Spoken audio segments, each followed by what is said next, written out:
Depois de anunciar a vacinação para todas as crianças e adolescentes a partir de 12 anos, o Ministério da Saúde recuou e limitou as doses aos adolescentes com comorbidade.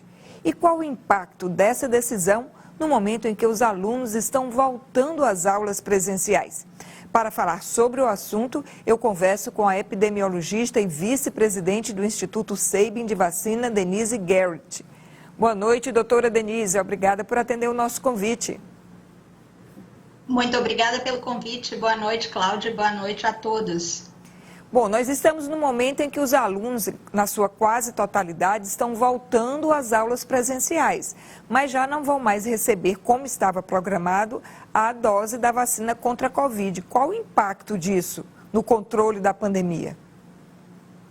Olha, é uma infelicidade que os alunos vão voltar sem receber a dose programada, porque já sabemos com certeza que a vacina ela é segura, a vacina aprovada para essa faixa etária, ela é segura, ela é eficaz, e sabemos também com certeza que essa faixa etária ela é uma faixa etária que desempenha um papel muito grande na cadeia de transmissão da Covid. Então, o ideal seria vacinar esses adolescentes o mais rapidamente possível, ideal antes de voltar às aulas, porque também a gente sabe o quão que é difícil em termos de controlar a transmissão em escolas. Aqui nos Estados Unidos a gente está passando por isso agora, as escolas voltando e a gente já começando a ver as consequências negativas disso.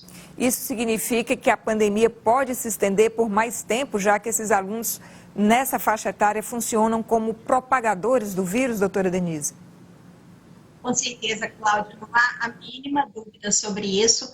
E não somente propagadores do vírus. O que a gente tem visto, infelizmente, com a nova variante Delta, é que temos visto um aumento acentuado de internação entre essa faixa etária também.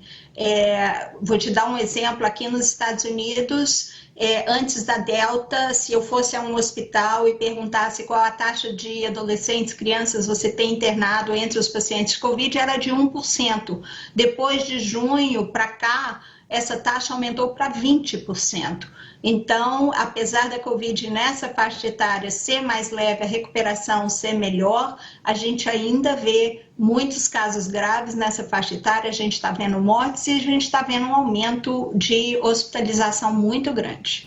A variante Delta, na verdade, mudou todo o rumo da pandemia que se vinha tendo até agora. Eu vi uma observação da senhora que antes 75% da população imunizada aqui no Brasil significaria o tão sonhado uma cobertura imunidade de rebanho.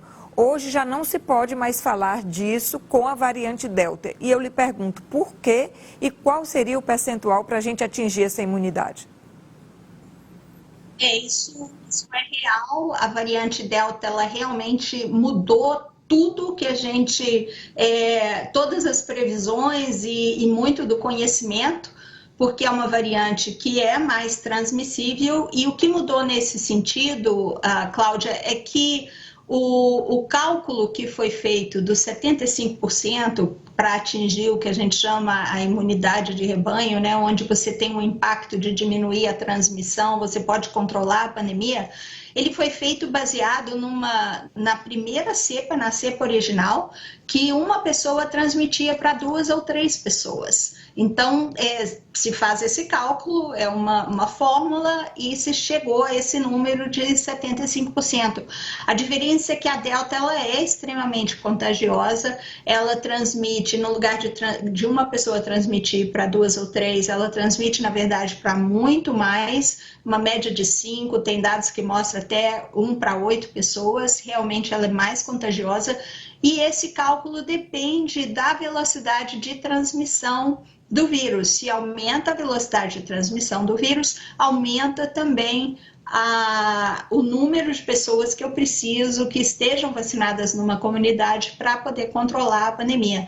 Tem outros fatores também que influenciam isso, Cláudia, como a eficácia das vacinas em parar a infecção.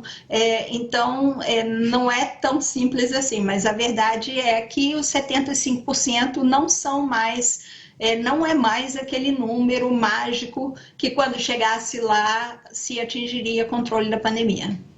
Preocupante. Muito obrigada, doutora Denise Garrett, que fala com a gente direto dos Estados Unidos, pelas informações precisas trazidas ao Jornal Cidade Verde. É um prazer.